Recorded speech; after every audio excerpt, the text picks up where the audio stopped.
नमस्कार, मैं जगदीश सोम गौतम। और जिस तरीके से महाराष्ट्र सरकार अपने गलत तरीकों के लिए बार बार कोर्ट से फटकार खाती है, लानत खाती है, उसके बाद भी वो सुधरने का नाम नहीं लेती। एक बार फिर से आज हाई कोर्ट के अंदर महाराष्ट्र सरकार की बेहद किरकिरी हुई। मुंबई पुलिस और महाराष्ट्र पुलिस के ऊपर सवाल उठाए गए और बताया गया कि किस तरीके से एक व्यक्ति से बदला लेने के लिए तमाम कानूनों को गलत तरीके से इस्तेमाल करते हुए महाराष्ट्र सरकार ने अर्नब गोस्वामी को डिटेन कराया और उसके बाद में उन्हें प्रताड़ित करने के लिए, उन्हें डराने के लिए उनके ऊपर ये आत्महत्या का मामला दोबारा से खुलवा दिया गया। दरअसल इस पूरे मामले में जो खुलासे वरिष्ठ वकील हरीश साल्वे ने किए, उसके अलावा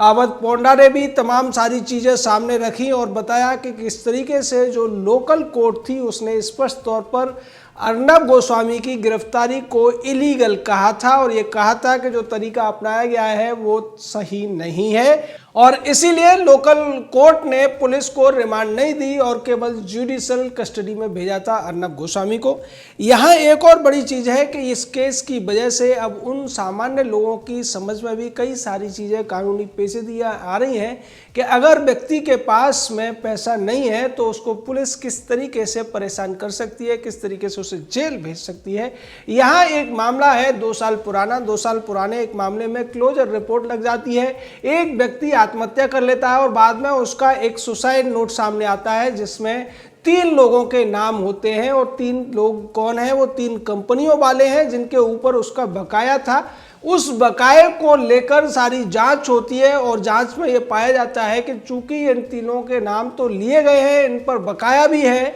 लेकिन उस व्यक्ति के साथ में कोई भी वास्तविक संबंध इन लोगों का नहीं रहा, कोई भी इंटरेक्शन नहीं रहा है, इसलिए इन लोगों को इस पूरे केस में अपराधी नहीं माना जा सकता। ये कहते हुए पुलिस मामले को बंद कर देती है। कोर्ट उस मामले को स्वीकार कर लेता है। 2 साल तक उस मामले में किसी भी तरीके का कोई ऑब्जेक्शन नहीं आता है, परिवार की तरफ से कोई इसके खिलाफ प्रोटेस्ट नहीं किया जाता है। लेकिन बाद में एकदम से अर्नब गोस्वामी जब उद्धव ठाकरे के खिलाफ केसेज उठा रहे होते हैं, सवाल उठा रहे होते हैं और उस कड़ी में ही वो शरद पवार के खिलाफ कुछ बोल देते हैं तो एनसीपी इससे बहुत नाराज हो जाती है और एनसीपी की नाराजगी की वजह से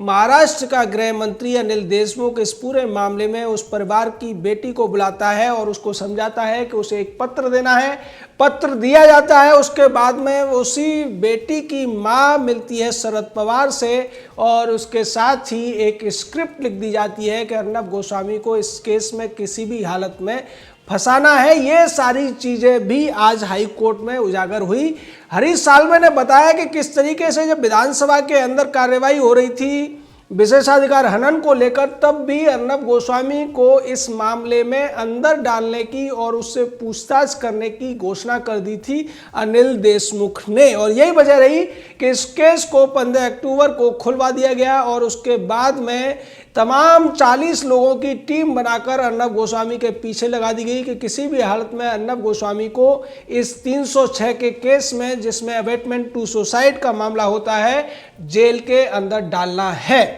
यहाँ ये बात भी गौर करने वाली है कि इसी मामले में संजय राउत का एक बयान भी हाई कोर्ट में पढ़ा गया। उसमें कहा गया था संजय राउत ने कि जिस व्यक्ति का नाम सुसाइड नोट में आ जाता है उसको तो जेल में ही होना चाहिए। यानी कि संजय राउत, जिसको कानून की समझ शायद मेरे ख्याल से नहीं है, इस बात का जिक्र हरीश साल्वे ने भी किया और कहा कि कानून के बहुत बड़े विशेषज्ञ संजय राउत ने फैसला सुना दिया है कि अगर सुसाइड नोट में नाम है तो आप पूरी तरीके से हत्या के आरोपी हैं, जबकि संजय राउत को कानून की बिल्कुल भी समझ नहीं है। सुप्रीम कोर्ट और हाई कोर्ट के तमाम फैसलों को आज इस केस के दौरान कोट किया गया और उसमें बताया गया कि किस तरीके से अगर एक व्यक्ति का सीधा संबंध नहीं है, किसी से लड़ाई झगड़ा नहीं है और जो मौत का समय है या किसी व्यक्ति की जब आदमी सुसाइड करता है उसके बीच में और किसी दूसरी बात जिसको के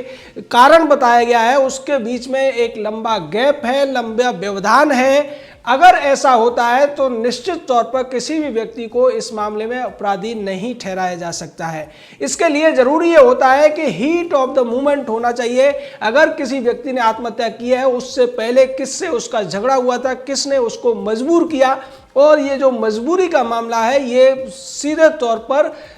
होना चाहिए और इसमें किसी भी तरीके का इनडायरेक्ट जैसा कोई मामला नहीं होना चाहिए।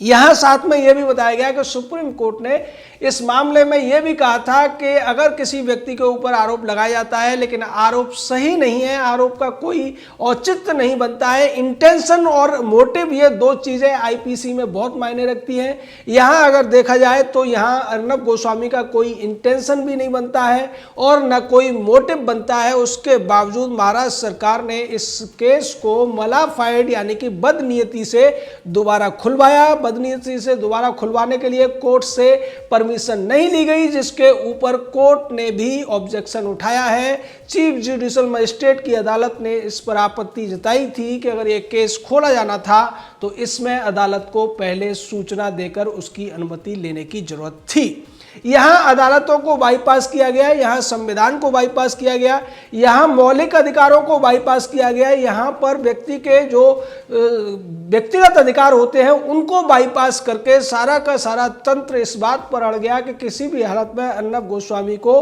डिटेन कराना है, गिरफ्तार कराना है, जेल पहुंचाना है या पुलिस के रिमांड पर देना है। ये बात आज इस पूरे केस में आगे आई और साथ में जब जजों ने ये पूछा कि इस मामले को आप अगर जमानत से जोड़ रहे हैं तो जमानत की बात तो आपको सीजे से करनी चाहिए, यानी कि chief justice of Bombay high court से करनी चाहिए। इस पर हरीश साल्वे ने दलील दी कि आपके पास भी 226 के तहत ये अधिकार है कि आप सीधे तौर पर जमानत दे सकते हैं। चूंकि ये स्पेशल मामला है, यहाँ पर राज्य सरकार एक के बाद एक कई केसेस में ये कोशिश कर चुकी है कि अर्नब गोस्वामी को किसी भी तरीके से जेल के अंदर पहुंचाया जाए, उसको काम करने से रोका जाए, उसको सवाल उठाने से रोका जाए, क्योंकि वो सरकार के खिलाफ तीखे सवाल उठाता है।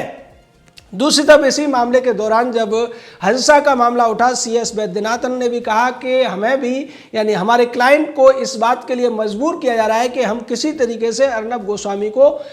आरोपी बना दें और उसके खिलाफ झूठे बयान दे दें। यहाँ इस बात का जिक्र हरीश साल्वे और अवध पोंडा ने भी किया और उन्होंने कहा कि हिंसा का मामला भी सामने है और स्पष्ट है कि महाराष्ट्र सरकार पूरी तरीके से बदनीयती से केवल बदला लेने की नीयत से अर्नब गोस्वामी के खिलाफ इस तरीके के केस कर रही है। अनिल देशमुख के जो बयान है इस विधानसभा की कार्यवाही में जो अनिल देशमुख ने बोला है वो भी इस बात की ओर इशारा करता है कि शरद पवार, सोनिया गांधी और उद्धव ठाकरे का एक ही उद्देश्य है कि किसी भी तरीके से अर्नब गोस्वामी का चैनल बंद कराया जाए, उसके काम में व्यवधान डाला जाए। निश्चित तौर पर यह मेलाफाइड है, ये कानूनी अधिकारों का उल्लंघन है, भारत के संविधान में जो मौलिक अधिकार दिए गए हैं उनका भी उल्लंघन है। किसी भी व्यक्ति को इस तरीके से आप परेशान नहीं कर सकते, इस तरीके से धमका नहीं सकते। साथ ही साथ हरीश साल्वे ने आज जो सुप्रीम कोर्ट में फैसला आया था, सुप्रीम कोर्ट में जो बहस हुई थी और उस दौरान सुप्रीम कोर्ट ने जो सवाल उठाए थे विधानसभा के सचिव के ऊपर, उसको शो कॉज नोटिस भेजा गया अवमानना के लिए, उसका भी जिक्र किया और ये इस बात के लिए किया गया कि अर्नब गोस्वामी के खिलाफ पूरी तरीके से महाराष्ट्र सरकार, महाराष्ट्र पुलिस